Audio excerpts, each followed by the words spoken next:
As the church, we are called to direct the thirsting world to living water. However, with so much going on in the world, it's so easy to feel overwhelmed, disconnected, and like you're pouring from an empty cup. At SBC 21, we are here to help you reimagine, revitalize, and repurpose the cups you pour from while providing transformational resources. We also envision a world where every church is equipped, prepared, and unapologetic in building the beloved kingdom of God. We strengthen leaders and congregations to transform communities through leadership development, discipleship making systems, revitalization, and real time social justice ministry. Ultimately, we seek to make disciples of Jesus Christ to serve and heal a hurting world. So, regardless of what cup you bring to the table, SBC 21 is here to help with resources full of living water. For more information, please visit sbc21.org.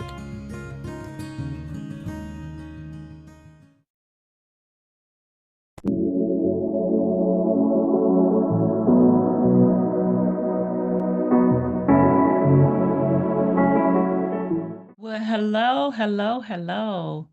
Happy Thursday, and thanks for joining SBC 21's Leadership Forward Lunch and Learn. We are so happy that you have joined us today. And if you are new to us, then let me tell you what you have to do. And if you're returning, you already know you have to drop in the chat and tell us what you're having for lunch today. We are so excited that you have joined. So tell us where you're watching from and what you're having for lunch today. So, SBC 21, Strengthening the Black Church for the 21st Century. We are super excited to have you join us today. This is Leadership Forward, our series, Lunch and Learn, where we come to empower, educate, and encourage you to be the best that you can be as leaders. So, thanks again for joining. There's still time to forward that link to someone else who would like to jump in and join us today. I'm super excited. I don't like to take a lot of time, so we could take more time learning, but I do want to bring on my dear friend, Reverend Dr. Amy E. Steele. So we met because we were working on a project. She hired me to work on a project, and we vastly became friends. And she's also my sorority sister. But an amazing human, and I am excited to call her sister, friend, mentor. And so I'm happy that she is here today. Dr. Amy Steele is executive director and campus minister for TSU Wesley Foundation, as well as she's founder and CEO, Olivewood Partners. So, where she's a spiritual director and does executive coaching. So super excited that Amy is joining us today. I am elated and just sitting on the edge of my seat because this is one of my favorite topics because I'm still learning in this area. And so I want you to just get your pen and paper so you can take some notes, and let's be more aware of how we can best take care of ourselves. So rest is resistance. Thank you, Amy. Thank you, Candi. Oh my goodness. Hey. Hey, I'm going to leave it to you so you can have all the time you need, and we'll see you back with Q&A. All right, take it away, Dr. Steele. We're happy to have you. Oh, and I forgot to say, she's also part of our coordinating council. So thanks, Dr. Thank Steele. you so much. Okay, and I'll begin there. I was reading what people are having for lunch, and I'm a little jealous. And oh, by the way, Celeste Eubanks, yes, happy Hispanic Heritage Month. Y'all's lunches sound amazing. I'm drinking green tea, if anyone's interested. No, I'm sorry, peppermint tea. I'm drinking peppermint tea today, if anybody's interested in that. And I'm excited to be here. So let me begin by saying thank you to Candi, my friend, my sorority sister, who is also the program director for Leadership Forward. Thank you for the invitation to be a part of this session today, and also to the Reverend Dr. Mike Bowie, the National Executive Director of SBC 21, and the whole coordinating team, and to you, our distinguished guest on today. I am going to go ahead and get started because I would love for us to have plenty of time for some discussion at the end. Like Candy has said, please feel welcome to put your questions in the chat, and we will come back to those right at the end when we have a little bit more time. So we'll go ahead and load the presentation, Rest as Resistance. And I'm going to begin by talking about sort of my foundations, right? Where do I start with this conversation? And there are really three books. There might be a few more, but there are really three books that help me sort of shape ideas around rest as resistance. Of course, Tricia Hersey, as it was described in the description about today's webinar. If we can go to the next slide. Of course, her book, Rest is Resistance, a Manifesto, plays a big part in my discussion today. And if you haven't read that, I would recommend it. It is a very good read. It's an excellent read. I think it actually, I want to credit that book with creating sort of a turning point in culture. It sort of popularized the idea of rest. We weren't hearing anything about rest, in public spaces, I would argue, until this book came out. But there are also two other books. Abraham Heschel's The Sabbath, which was published in 1951, and then Howard Thurman's book, Meditations of the Heart, which was published in 1953. Both of those books also have sort of helped form what I think about and how I think about rest. And I'm going to use the word as a theological good. Okay. All three of these books have helped, but those first two were books that I was introduced to in seminary. And so, of course, they began to really sort of create a foundation. I want to talk a little bit about, there are two quotes underneath two of these books. Abraham Heschel talks about labor, and he says, labor is a craft. Labor is a craft, but perfect rest is an art. And I love that. But perfect rest is an art. And of course, Thurman, when he talks about rest, he's going to sort of use ideas like being cool and still in the mind. He uses language around centering down, language around quietness and stillness. And then if we can go to the next slide, I want to make the argument that Tricia Hersey, sort of bouncing off this point that Abraham Heschel made. I would say that Hersey would say that perfect rest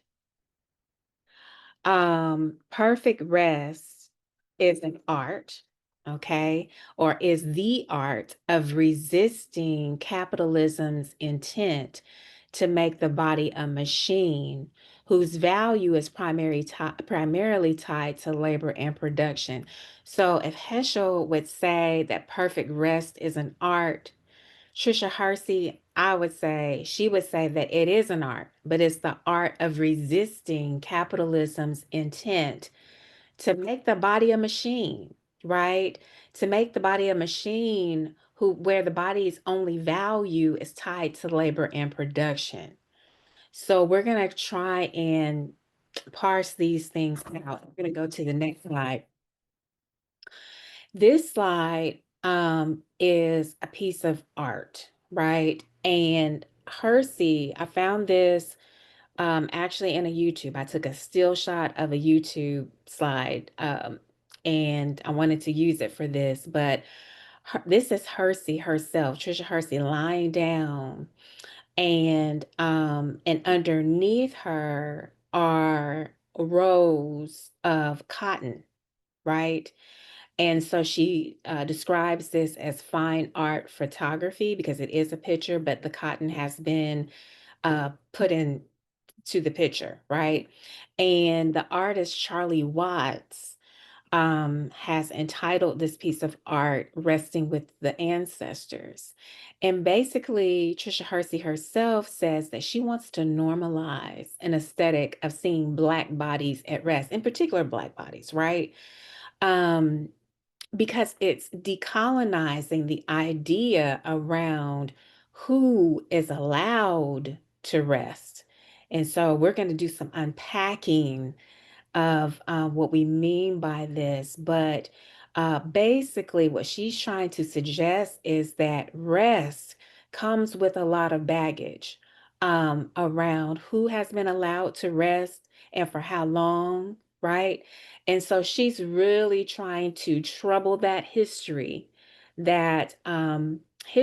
around rest and who's allowed to rest by creating this art of her body, a Black woman's body, resting over a cotton field with of course, the symbolism of our ancestors and all of their labor, their constant labor. If we could go to the next slide. She's really trying to, right, right.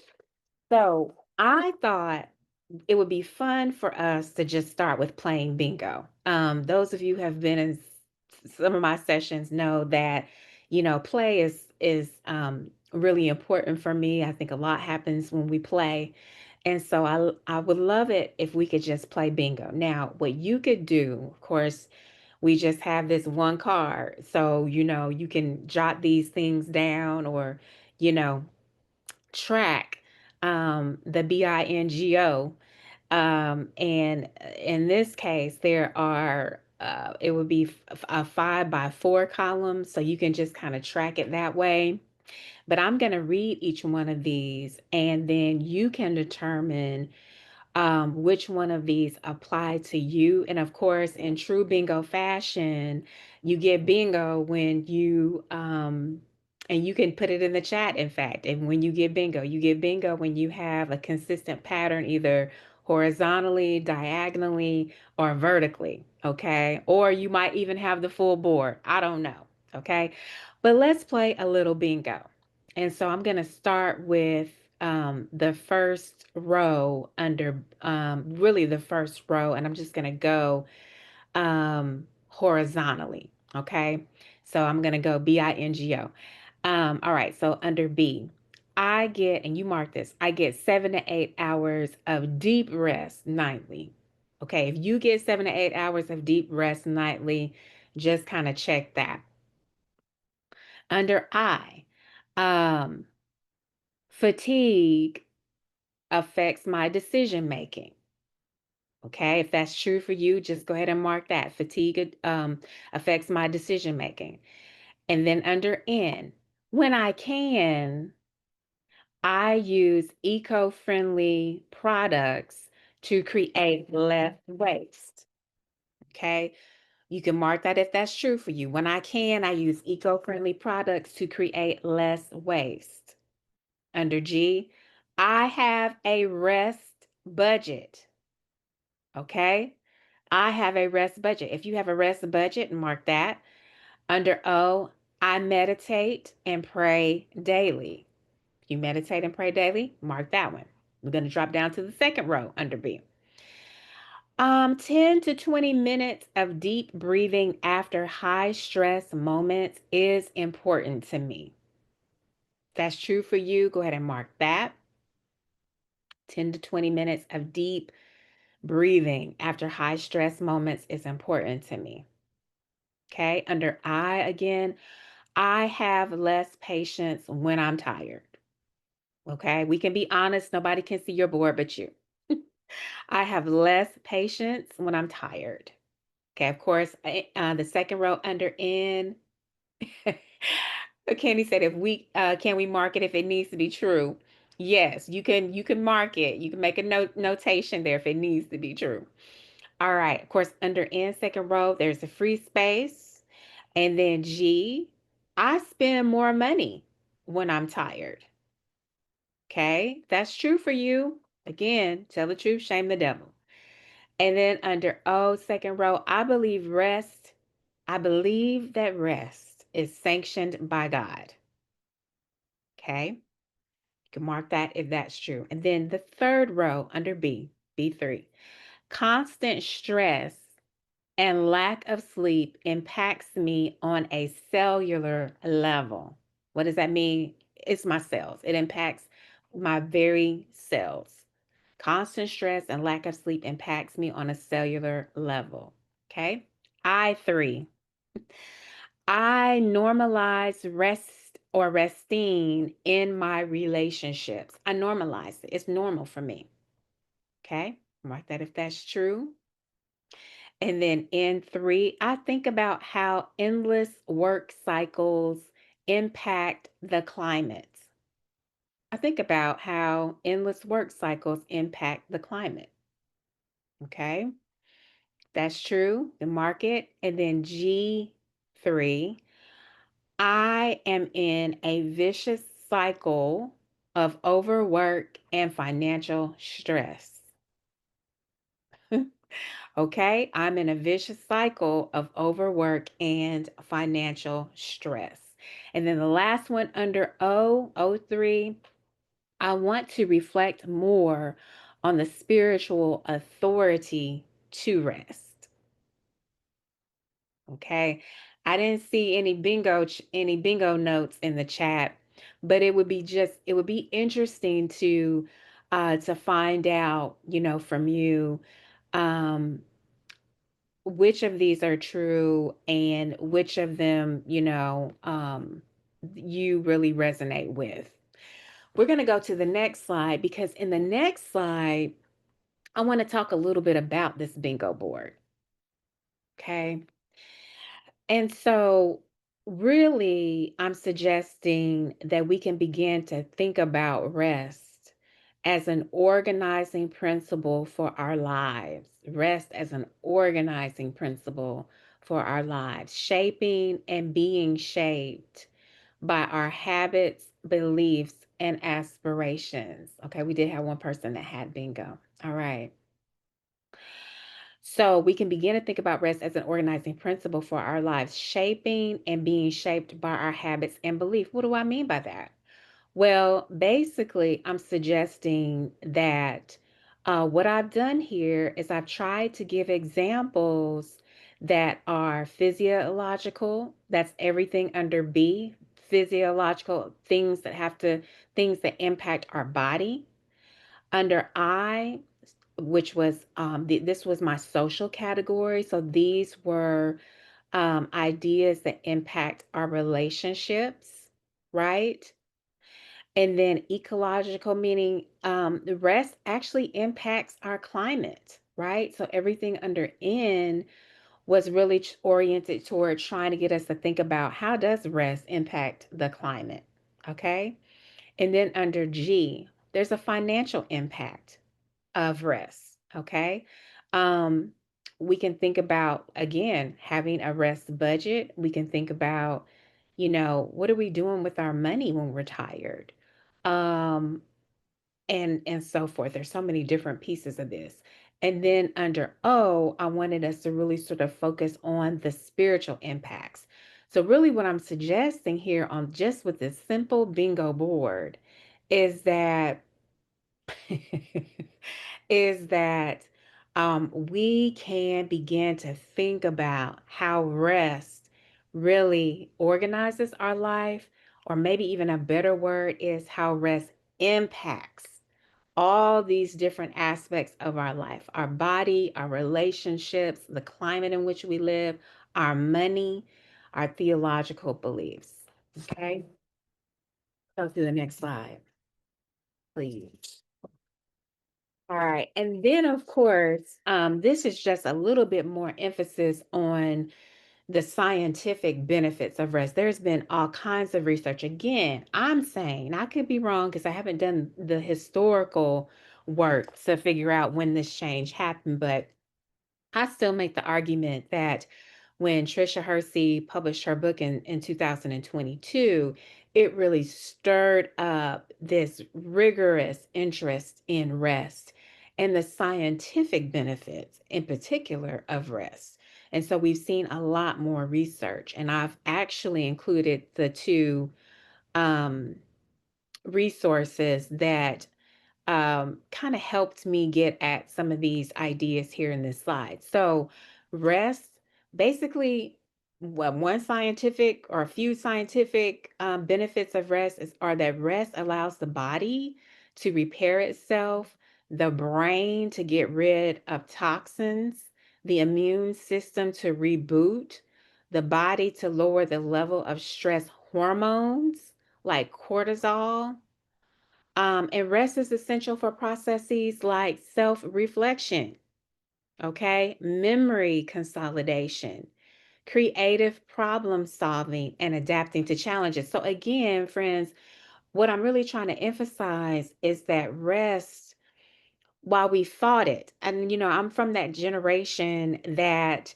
if I was sitting down, I really kind of felt like, especially in my mama's house, if I was sitting down and not doing anything, I felt like she would be looking at me like, why aren't you doing something? you know why are you just sitting? And here now we get all of this information, all of this science, and even theological sort of exploration of the true benefits of rest. Deep rest, as in sleep, but also just resting, being at rest. Okay, if we can go to the next slide. In Hersey's book, some of her main points, I want to point out these. Um, that some of her main points are, if we rest long enough, which I love this point, we can begin to dream about how we participate in systems that are unhealthy and toxic, systems that keep us exhausted and keep us distracted from the logic of exhaustion. Okay. So she really emphasizes dreaming, that rest gives us an opportunity to dream and imagine new worlds. And she does mean literally like dream as in when you're asleep and you're in that sleep state, but she also talks about sort of like reimagining our lives when we're awake.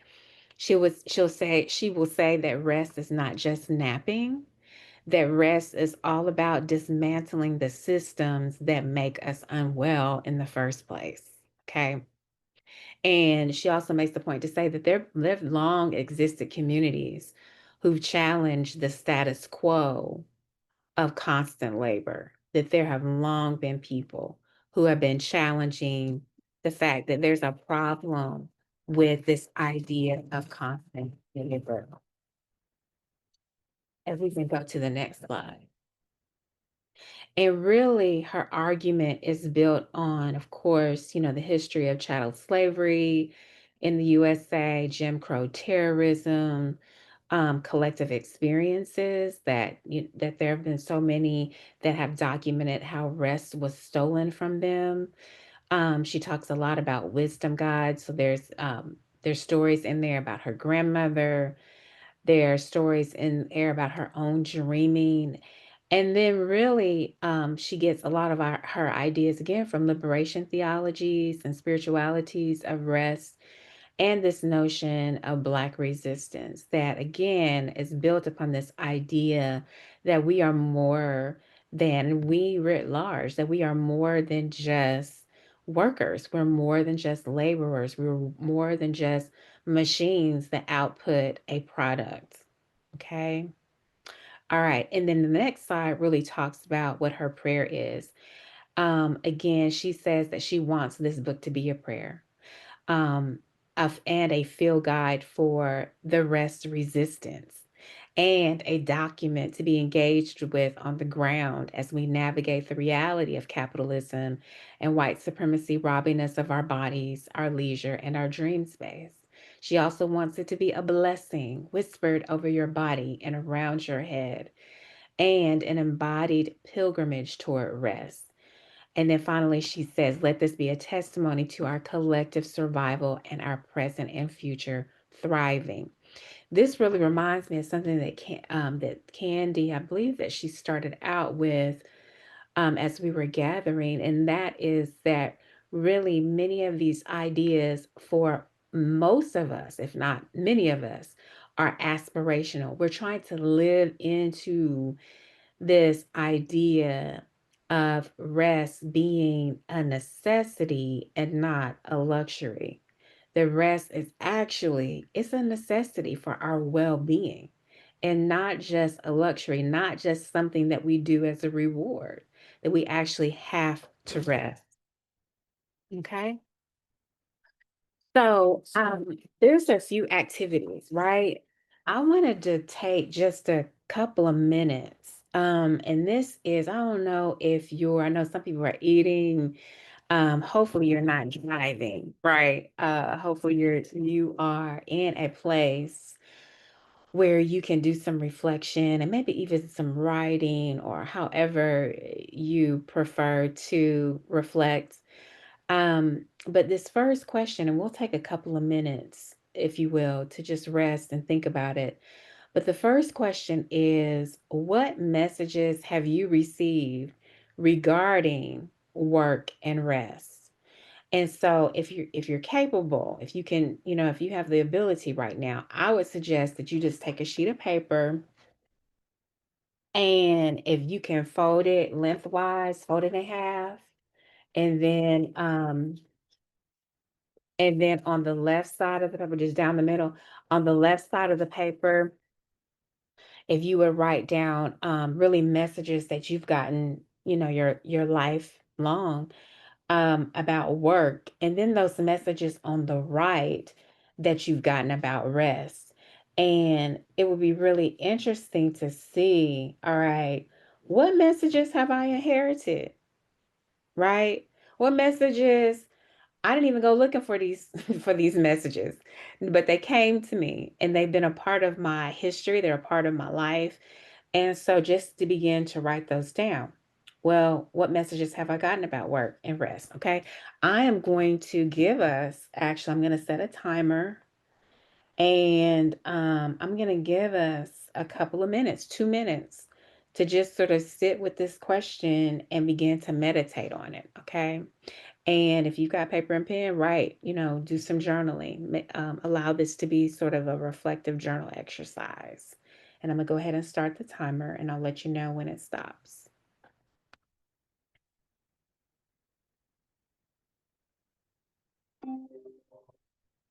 Okay. That went by really fast, but that was 2 minutes.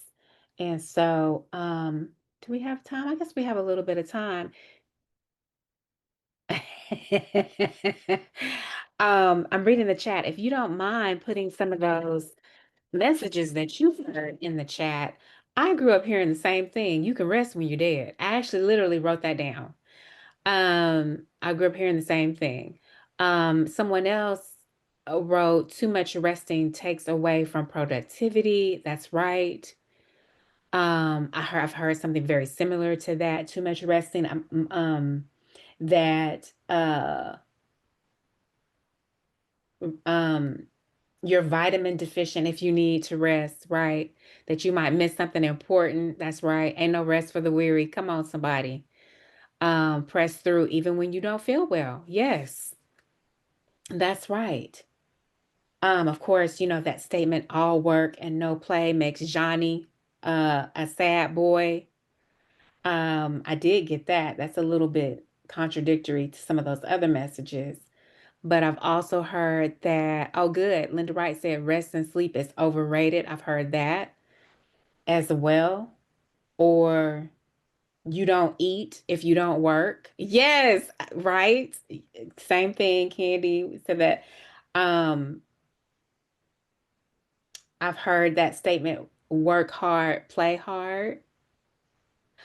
Valerie says work determines your life's purpose. Rest is what you do when you're sick or old. That's right. That's right.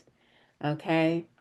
All of these messages, and you can keep putting those in the chat. I've heard many of these or some form of many of these, right? Whether or not from my family or from culture at large, or just from people, from conversation, girlfriends and people at work, colleagues, saying something very similar to what we put here. Um, and then, yes, Angela Jones, thank you for that. Your emotions are closer to the surface when you're already depleted, tired, and etc. Yes. And it's good to note that. And really, thank you for that, because that's really the next question. We'll go to the next slide.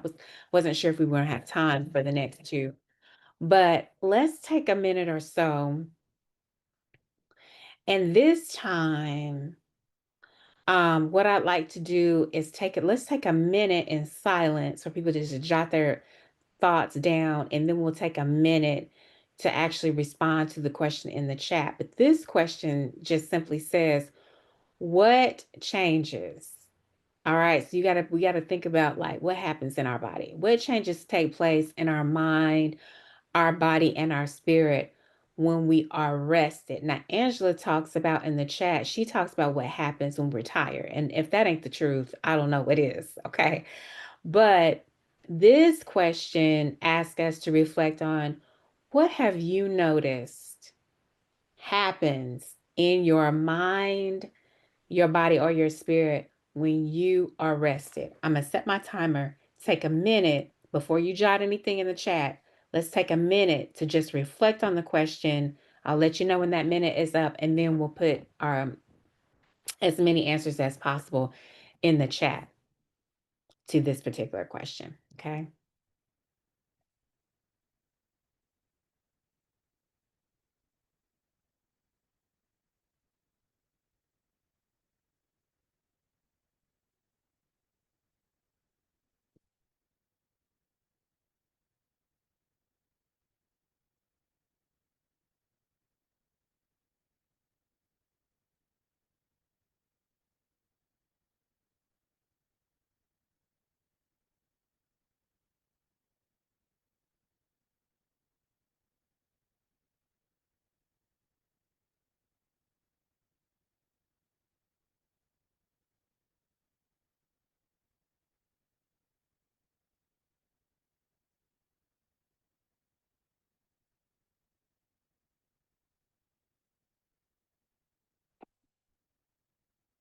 Okay, that went by fast as well. If you would, okay, good. So someone's already started to put in the chat. So go ahead and put your answers in the chat.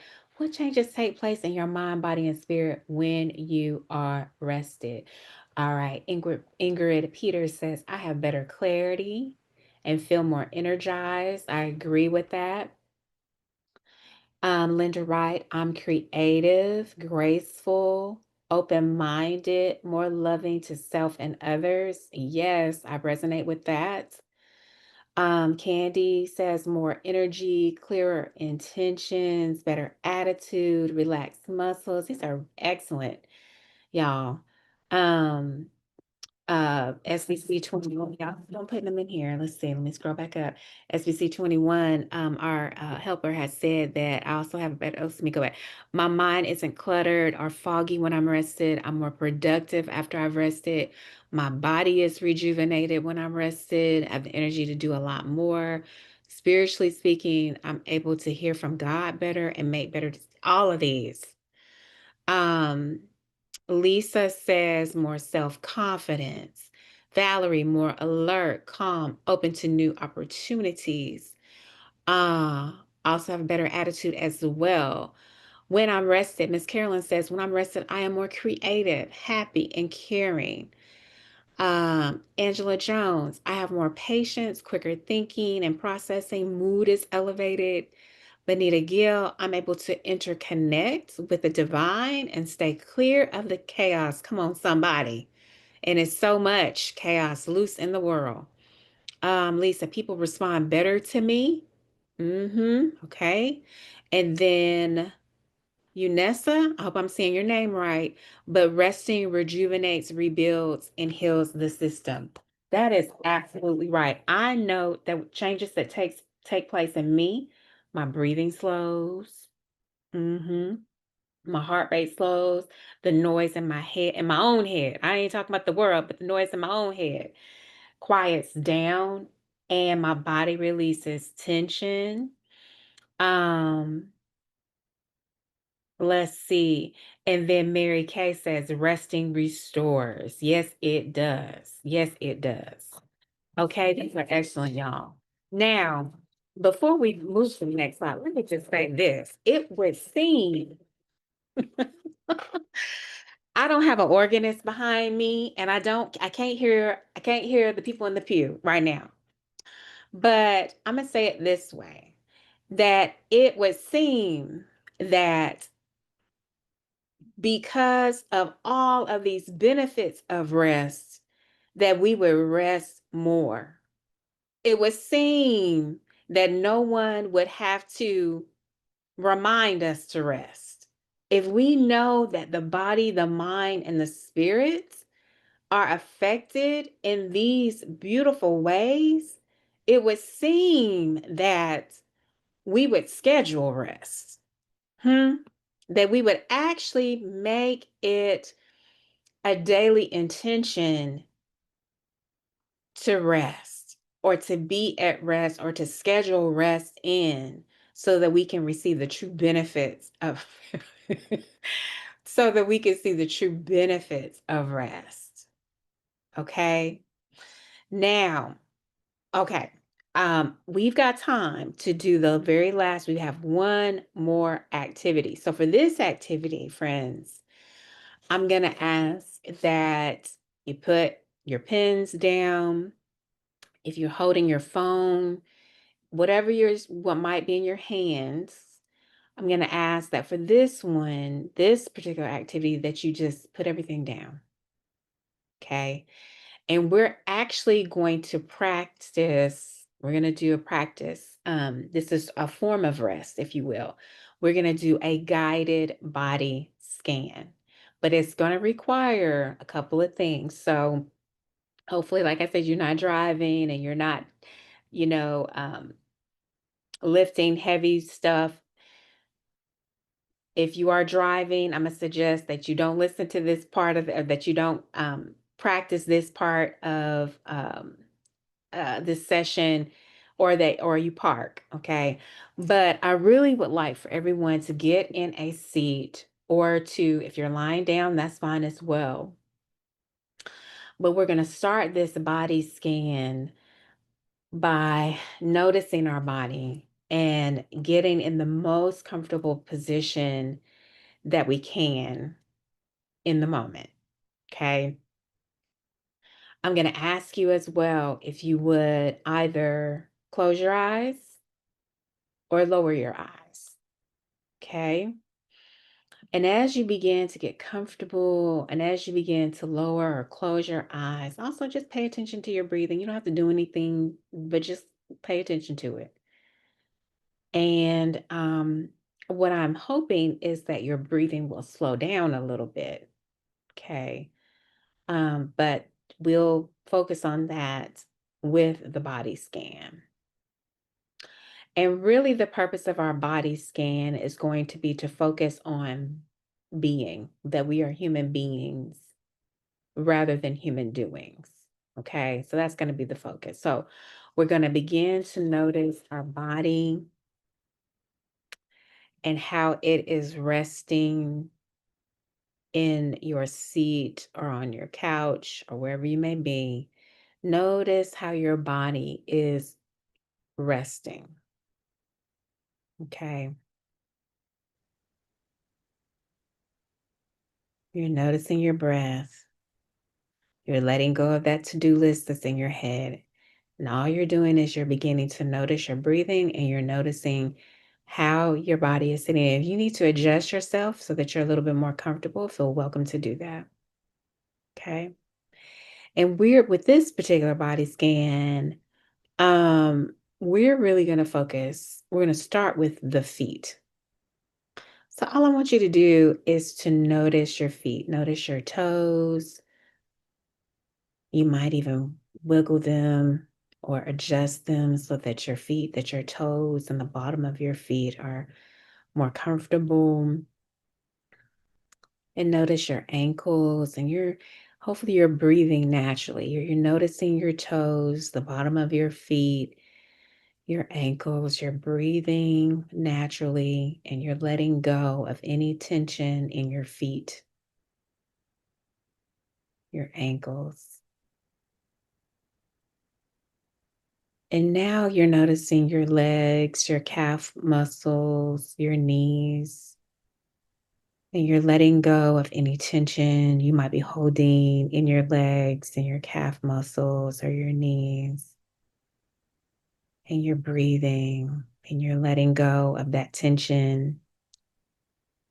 You're breathing and you're letting go of the tension in your thighs, your hips, your glutes, your belly. And you're just breathing and you're letting go of any tension you might be holding there in your thighs, in your hips, in your glutes, in your belly.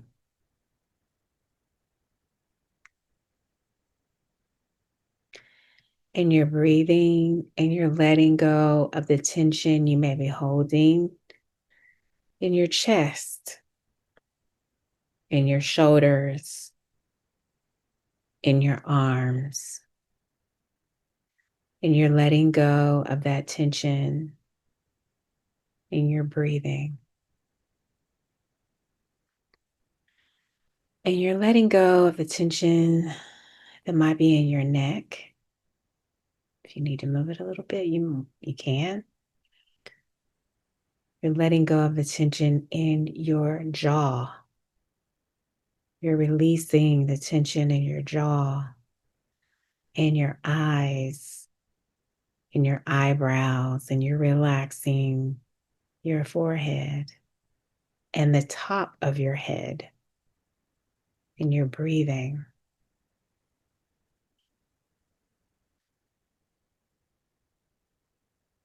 You're breathing and you're letting go of the tension that you might be holding in the back of your body. You're letting go and you're breathing and letting go of the tension there. And then I'd like for you to just take 3 more relaxed breaths, just breathing in and breathing out. And we'll do that 2 more times, breathing in and breathing out. Breathing in and breathing out. And then I'd like for you to just gently open your eyes. And you can move a little bit, but you're bringing your attention back to your awareness and back to this exercise as a one out of many, one particular practice of rest, and that is a guided body scan. Okay. Now you can take a few seconds, maybe 10 or 15 seconds to jot down some notes. They're just again for you. We won't put anything in the chat, but some notes, unless you just want to, of your experience of this body scan. Okay. Just a note or two of your experience of this body scan.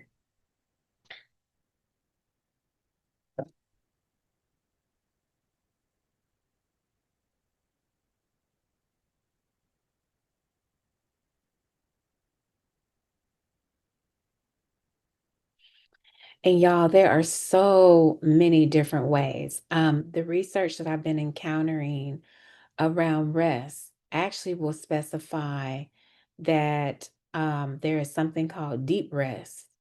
And in deep rest, it's just as it sounds, just as it's implied in those words, those adjectives, and that noun, that the adjective and the noun, deep rest, that there is something called deep rest that occurs when we sleep, um, hopefully when we sleep. And then there's this broader notion of rest like the things that we can do.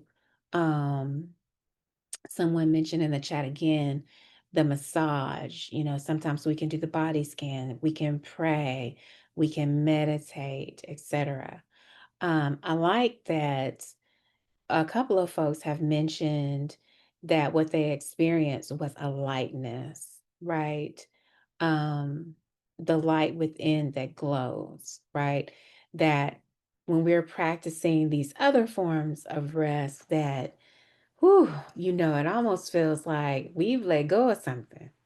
We've let that thing go and we really don't want to pick it back up.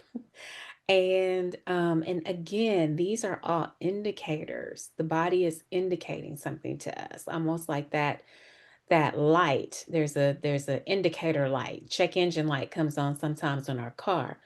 Well, in this body scan, sometimes our body is telling us, listen, we might actually need to make a practice of this because of the lightness, because of the yield, what happens when we actually go through these different practices. And so thank you, Candy, so much for putting those articles in the chat. We'll go ahead and go to the next slide, and then we're almost done and we can open it up for some conversation, okay? I just want to point out a few things.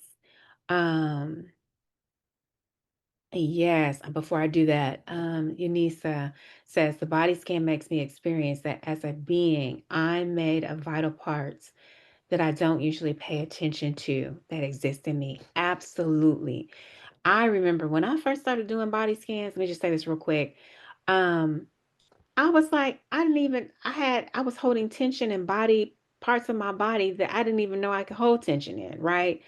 And so just bringing that particular kind of awareness and giving your body permission to, again, to rest and to let go of that tension is just so edifying. Okay. So I just want to say in conclusion that creating conditions for rest is an experiential art, meaning we have to experiment with what helps us rest, because there might be there might be activities and occasions, experiences, I should say, that are good for us and that actually provide us a sense of rest. And there might be other ones where we're like, that really wasn't for me, right? So we kind of have to experiment with what actually helps me feel at rest, right? That's an experiment. But I also wanted to mention again that rest is a necessity, it's not a luxury. Um, the articles that Candy's put in the chat, there's science behind um, how the lack of rest, excuse me, contributes to heart disease. It contributes to diabetes. It actually even contributes to cancer.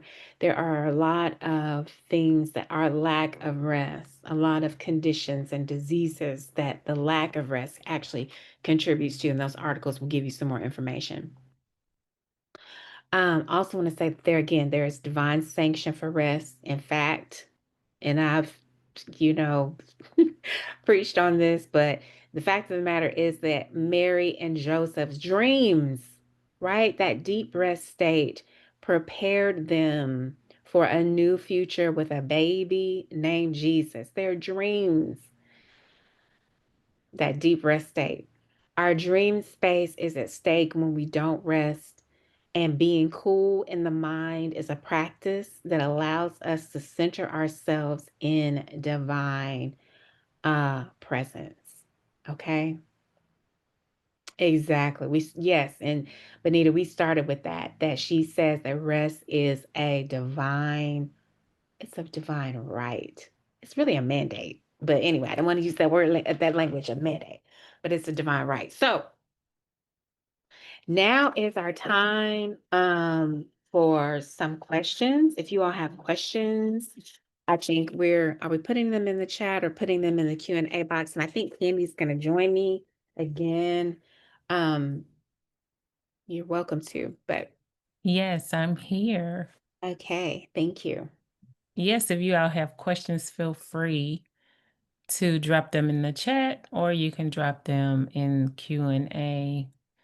And while folks are writing their questions out, I just want to go back to a couple of things. And we're such in a good place now. We've gotten beyond this. So I was contemplating on bringing this back up, but going back Mm. to we are more than just workers. Oof. I feel like we overcame that in just those few more slides, but but it's the truth. It's a Mm. truth that we don't often discuss or address. Yes. Um, Yeah. And so, right, it's just a true statement. We are more than just workers. Many of us have, I mean, we absolutely have to work. We have to make ends meet. We have to do the thing, right? mhm, And a lot of us put so much pressure on ourselves. We're perfectionists.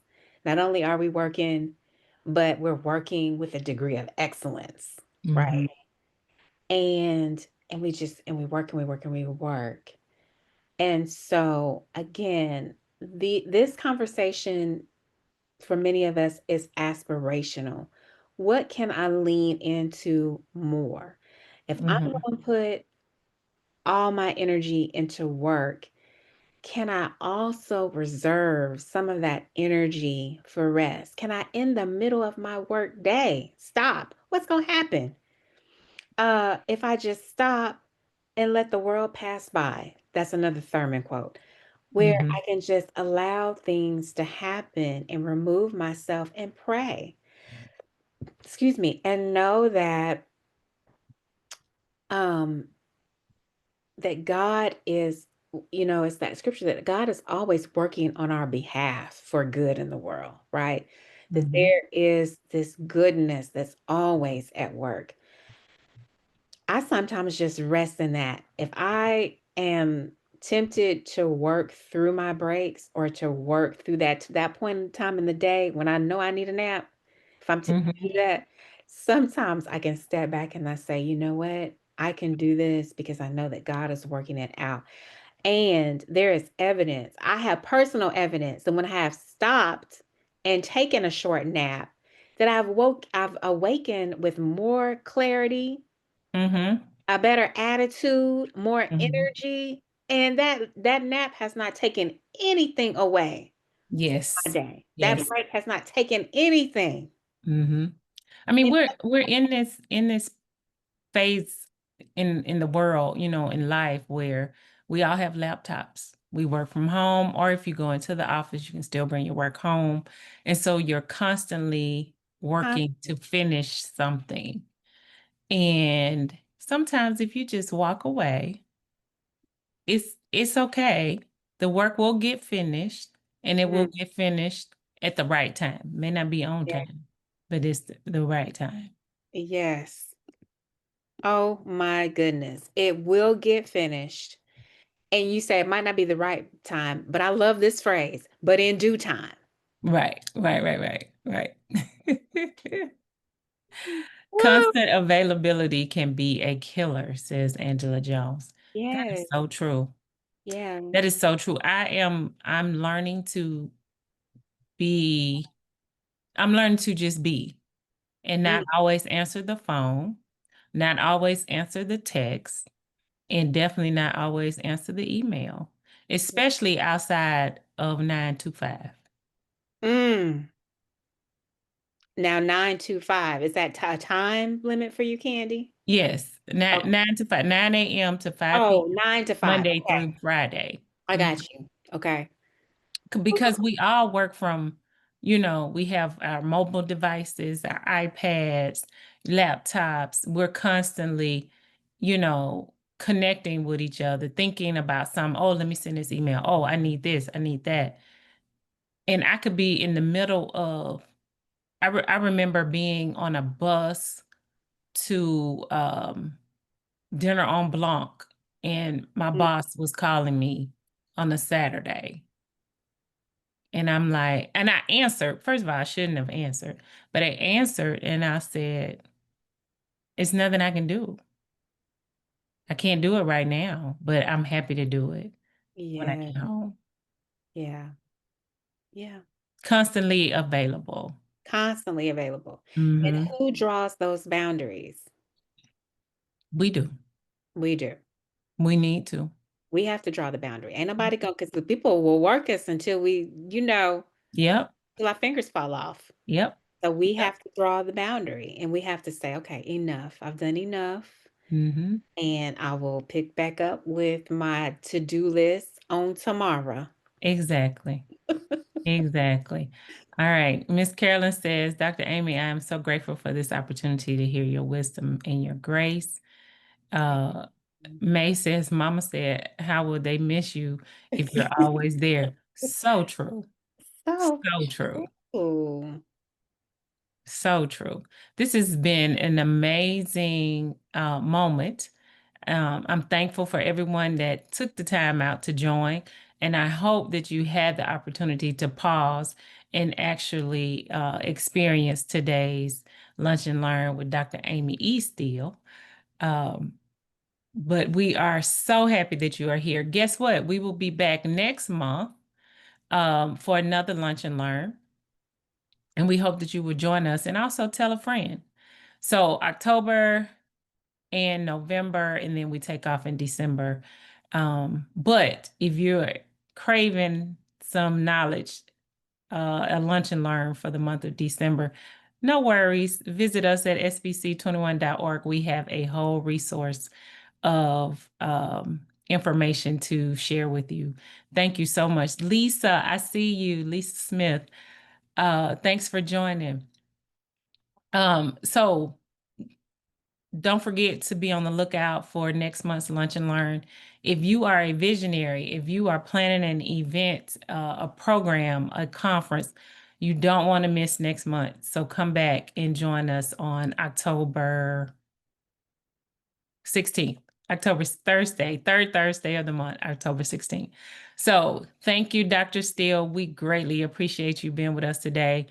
Thank you to our SBC 21 team. It takes the whole village to make this happen. Special shout out to Miss Carolyn Dandreth, who always keeps us together. Thank you, thank you, thank you.